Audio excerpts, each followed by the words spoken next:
The towering pyramid of Khufu rose before me, its massive silhouette cutting through the night sky. The air was thick with the weight of history and the many legends that surrounded this ancient marvel. Stories of curses, hidden chambers, and forgotten treasures whispered in the back of my mind, causing my heart to beat faster.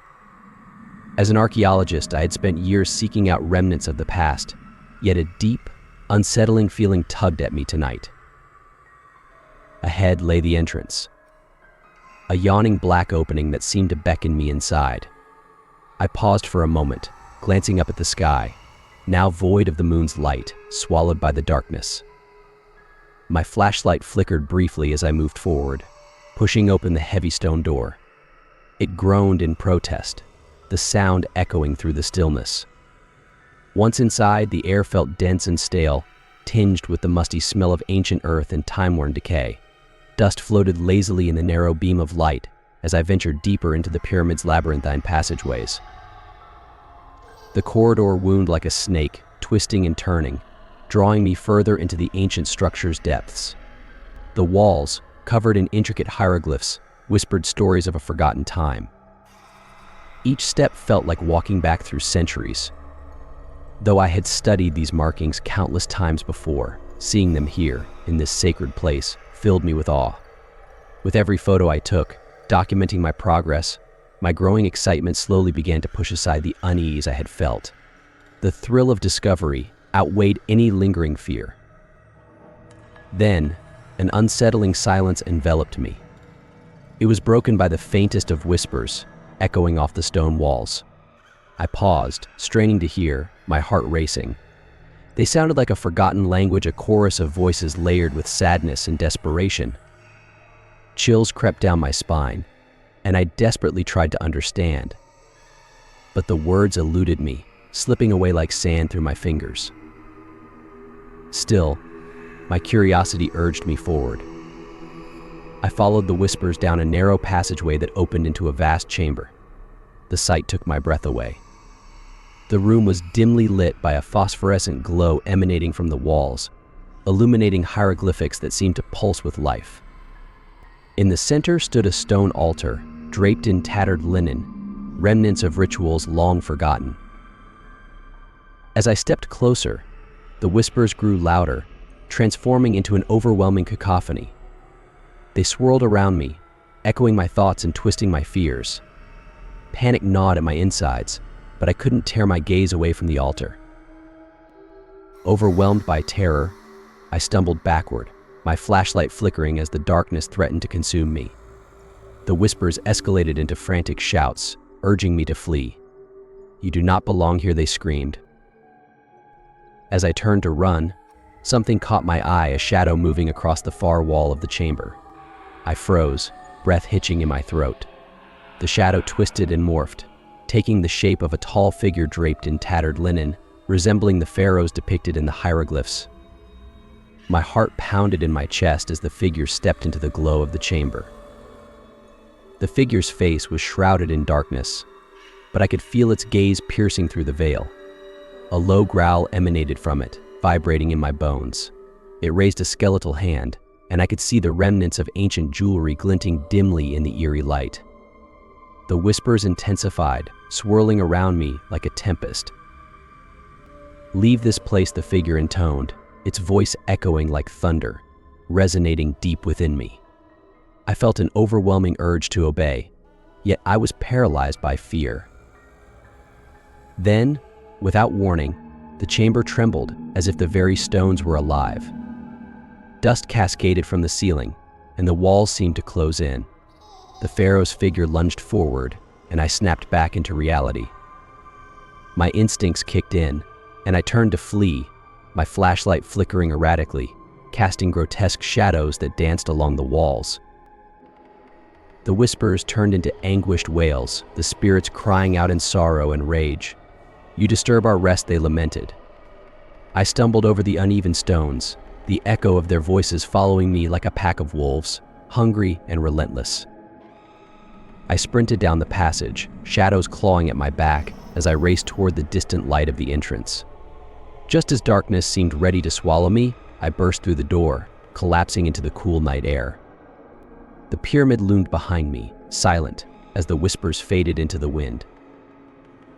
Even as I walked back to camp, those whispers lingered in my mind.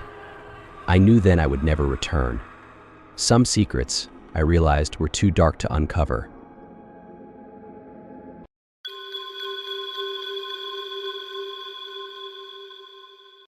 The beachside resort came into view just as the sun began to dip below the horizon, bathing the world in a spectacular blend of orange, pink, and lavender. The timing was perfect, golden hour transforming the sky into a canvas of soft, dreamy colors. It was a serene scene, with the fading light reflecting off the ocean's surface and a gentle breeze carrying the scent of salt and warmth. As the resort stood quietly against this picturesque backdrop, the peaceful atmosphere promised a much-needed escape from the rush of everyday life. As we checked in and were shown to our private cabin, I couldn't help but marvel at how perfect everything felt. The cabin, perched just a short walk from the beach, was small but cozy, with rustic wooden interiors and large windows that let in the glow of the fading daylight. After unpacking, my boyfriend suggested we take a walk along the shore before it got too dark. I readily agreed, eager to feel the sand between my toes and immerse myself in the peacefulness that seemed to hang in the air. The beach was nearly deserted, just a few other couples and families scattered along the shoreline. As we strolled barefoot, the sand was soft and cool underfoot, and the gentle lapping of the waves provided a calming rhythm. The ocean stretched out in front of us, vast and endless, reflecting the last slivers of daylight as the sun dipped lower on the horizon. A soft breeze played with my hair, and for a moment, I was completely at peace. The worries of the city, the noise, the stress, the constant movement seemed a world away. But as the sun sank lower and the sky transitioned from golden to a dusky blue, a strange sense of unease crept in. At first, I tried to brush it off as nothing. The vastness of the ocean, the isolation of the beach, the quiet, it was all so different from the life I was used to. Maybe that was all, it was the strangeness of the unfamiliar.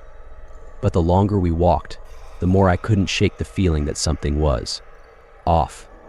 The sky darkened, the warm colors fading into cooler, deeper shades of purple and gray, and the shadows around us seemed to stretch longer, making the beach feel emptier, more desolate. I glanced at my boyfriend, wondering if he felt it too, but he seemed completely at ease, lost in the serenity of the moment. I was about to say something when a faint sound drifted through the air, a low, distant hum. It was barely audible, almost blending in with the sound of the waves, but it was there. Constant, steady.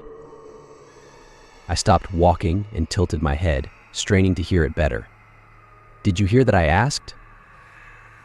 My boyfriend paused, listening for a moment before shrugging. "Probably just the wind or the waves. Nothing to worry about." I nodded, trying to convince myself that he was right, but the sound lingered in the back of my mind as we made our way back to the cabin. The walk that had felt so peaceful moments ago now seemed eerie, the once welcoming beach now feeling vast and empty, as if something unseen was watching us from the shadows. I kept glancing over my shoulder, half expecting to see someone or something standing in the distance, though there was nothing there. Back inside the cabin, the cozy warmth of the space enveloped us, and the unease I'd felt began to fade. We made dinner, the soft glow of the lamps and the gentle crackle of the fireplace creating a sense of comfort and safety.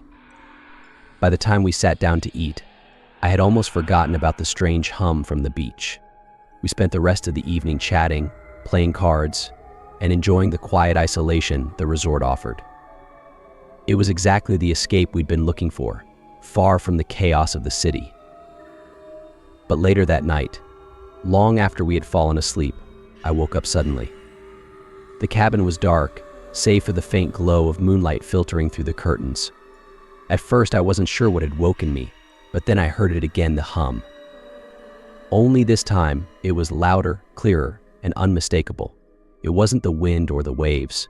It was coming from the forest behind the resort, the same rhythmic, low drone I had heard earlier, but now it seemed closer, more insistent. I sat up in bed, my heart pounding in my chest. The sound filled the room, a steady vibration that made the hairs on the back of my neck stand up. I glanced at my boyfriend, still asleep beside me, blissfully unaware of the strange noise. For a moment, I debated waking him, but something stopped me.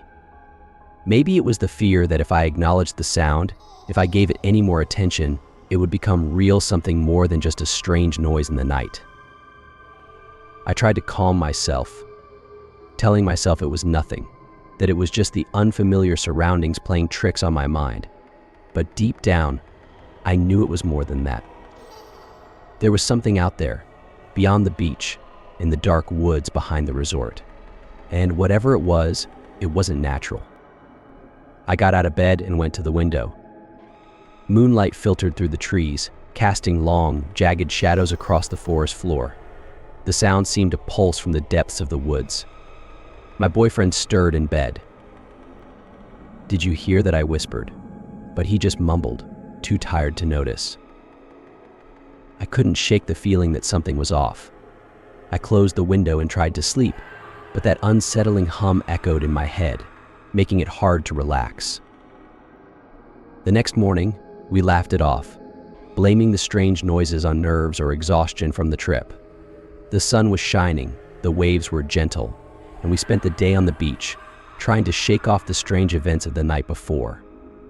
But as evening approached, the memory of the sound returned, creeping back into my thoughts. That night, we decided to explore the forest. My boyfriend was curious, and I was too, though a part of me was hesitant. As we entered the dense trees, the air felt different, heavier, thicker. The forest was eerily quiet, the only sound our footsteps crunching on the leaves. We walked for a while before coming across a small clearing. In the center stood an old stone structure, half crumbled and overtaken by vines. It looked ancient, out of place in the middle of the forest. My boyfriend moved toward it, intrigued, but I stayed back, uneasy. "This is weird," I muttered under my breath, scanning the tree line. And then I saw it, a shadow at the edge of the clearing. At first I thought it was a trick of the light, but it moved. It was tall and distorted, its shape flickering in and out of the darkness, almost humanoid but wrong. My heart raced, and I felt frozen in place. "We should go," I said, my voice shaky. He looked up, noticing my fear. Nodding, he agreed, and we started to make our way back through the forest. But as we walked, the atmosphere shifted.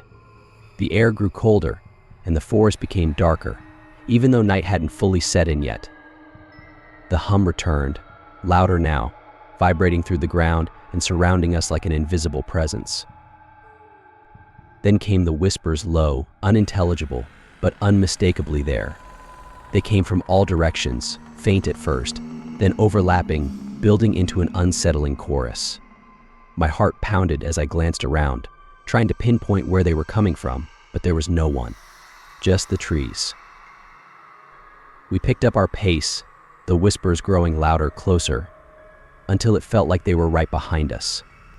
My breath caught in my throat as I saw it again, the shadow following us, slipping between the trees, always staying just out of sight, but always there. A wave of panic washed over me as we fled, tripping over tangled roots and fallen branches in our desperate escape. The once faint whispers had escalated into a deafening roar, filling the air with an unnatural sound. My legs burned with each step, and my chest heaved painfully, but we kept running, driven by pure fear, not stopping until the soft glow of the resort's lights appeared through the trees. We stumbled out of the forest and onto the beach, gasping for breath, too rattled to speak. For a long moment we just stood there, trembling, the eerie quiet of the beach, a stark contrast to the chaos we had just escaped.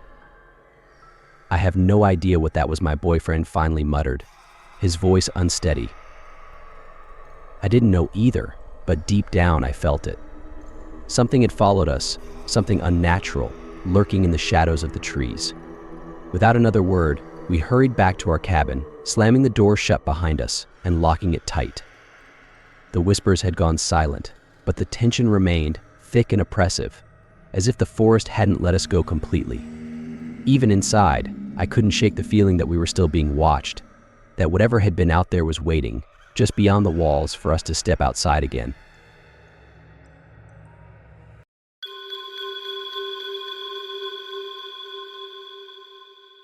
It was supposed to be a quiet getaway. A few days in a small, isolated hotel, away from work, away from people. I needed that. The hotel wasn't anything fancy, just a 3-story building tucked between forests on either side of a winding road. The receptionist, an old woman with pale skin and tired eyes, barely looked at me as she handed me the key to room 206. The hallway was dim, even in the middle of the day. The walls were covered in floral wallpaper that had started to peel in the corners, and the carpet was a deep red, faded from years of wear.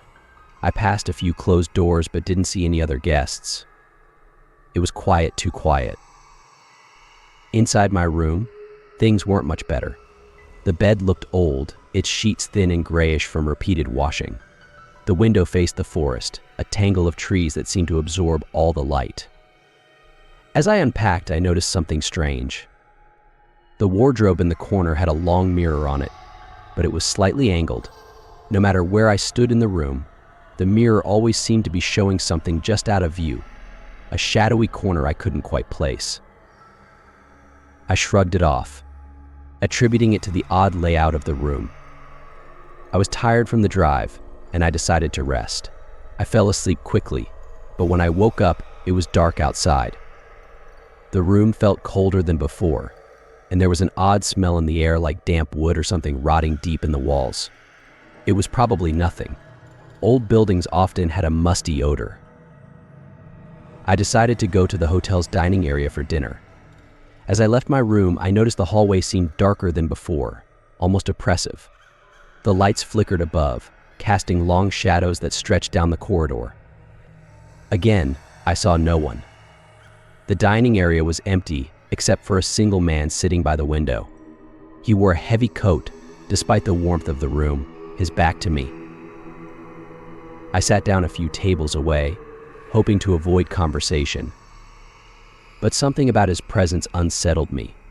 I couldn't shake the feeling that he was watching me, even though he never turned around. After a while, I gave up on dinner and went back to my room. When I passed the reception desk, the old woman was gone. The whole place felt abandoned. That night, I woke up at 3 a.m. My room was freezing, the smell worse than before. I reached for the lamp on the bedside table, but the bulb flickered and died. I lay there, my heart pounding, trying to convince myself it was just the building, just my mind playing tricks. But then I heard it. A faint sound, like something scraping against the floor, slowly, methodically. I froze, straining my ears. The sound was coming from the wardrobe. I stared at the mirror on its door, trying to see if anything was moving inside. The angle was wrong, as usual, but there was something in the reflection, a shadowy figure standing in the corner of the room. I whipped my head around, but the corner was empty. I glanced back at the mirror, and the shadow was gone. My breathing was shaky as I forced myself to get up and check the wardrobe. When I opened it, there was nothing inside, just an empty space and the same faint smell of rot. But as I stood there, I felt this presence, like something was just behind me, watching. I slammed the wardrobe shut and spent the rest of the night sitting upright in bed, the lamp on despite the flickering light. The next day, I tried to shake off what had happened. I told myself it was just a nightmare, the product of an overactive imagination. I decided to explore the town, get some air. But even as I walked through the quiet streets, I couldn't get the image of that shadow out of my head. I returned to the hotel by mid-afternoon, feeling more exhausted than before. When I got back to my room, the door was slightly ajar. I hadn't left it that way. Cautiously, I stepped inside. Nothing seemed out of place, but that smell, it was stronger now, almost unbearable. I opened the window to let in some air, but it didn't help. That night, the scraping started again. Louder this time.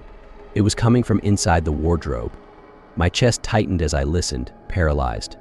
The mirror reflected the room again, but this time, the shadowy figure was closer, right at the foot of my bed. I blinked, and it was gone. I couldn't take it anymore. I packed my things, leave immediately. I never went back, and I never spoke of it again. Some experiences are better left buried, hidden in the shadows where they belong. But even now, when the night falls quiet, I sometimes hear the echoes of those whispers, a chilling reminder of the darkness I escaped.